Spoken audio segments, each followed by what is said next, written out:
What kind of different things do you have to do now with, I presume, Bismack and Lucas instead of going? Right. Or we could go small also with Luis.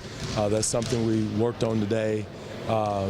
Just until Lucas gets back in, gets in. Bismack gives us a different look, and Luis at the 5 gives us a different look. So there's a few ways we can go in that situation. We can't change everything.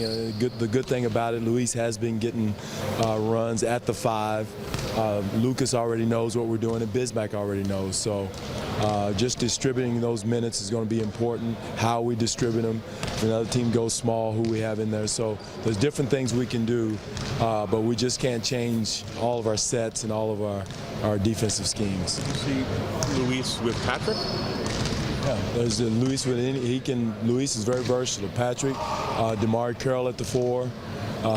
AB got some run. James Johnson at the 4. So there's a lot of different variables we can have at the 4 and the 5. How concerning is who takes that starting spot for you?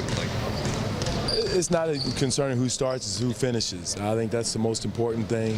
There's going to be enough minutes to distribute around. You got foul situations, fatigue, whatever it is, matchups that you have to look at. So, it's not as important who starts as who finishes. How about the fact that, with Biz, you don't get the offense that you would normally get? Is that a big deal for you, or are you willing to go sort of, and live with his defense and just say? No, Biz is going to give us what he gives us, the roll to the bucket, and that type of thing. He's making his free throws now. That's important.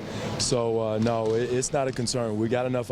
Offense is not an issue. Defense is where we got to continue to get back, to get our identity and play it for more minutes. We played it in spurts last night when we had to, but we got to get a consistent focus defensively and not worry about offense. I think that's our issue now.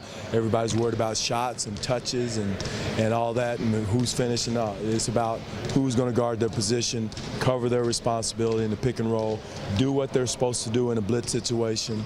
Those are the most important, more so than offense. From the standpoint of the path of least disruption, could there be a scenario of taking somebody that maybe isn't playing a whole ton of minutes and starting him so that your second unit isn't sort of altered much? That's a possibility. That's a possibility of doing that. That way you keep the rotation. All things are on the table right now. We're not going to put anything out as far as discount anything as far as who's going to start, who's going to come in, how we're going to rotate.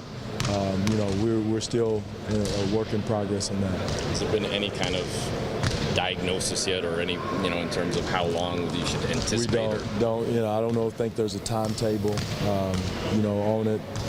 It's unfortunate. It's the other hand from last time when he broke his other hand.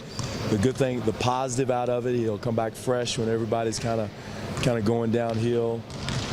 That's the way he came back fresh from his first hand injury. I thought he had an excellent end of the season after that because he was fresh. So that's probably the only positive coming out of it, of the broken hand. Different player, I understand, different impact, I'm sure, based on role on the team and everything else, but can anything be drawn from what the team went through last year with DeMar, early season injury, and losing a guy and having to kind of rally around that for a couple of months? Well, hopefully it's not that long, but it is. Somebody's got to step up. It's an opportunity for a lot of different people.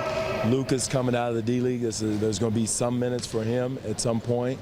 So there's always an opportunity out of an unfortunate situation for somebody. And again, that's why you stay ready. That's why you stay locked in, ready to go, and when your number's called, you're ready to step on the floor and produce.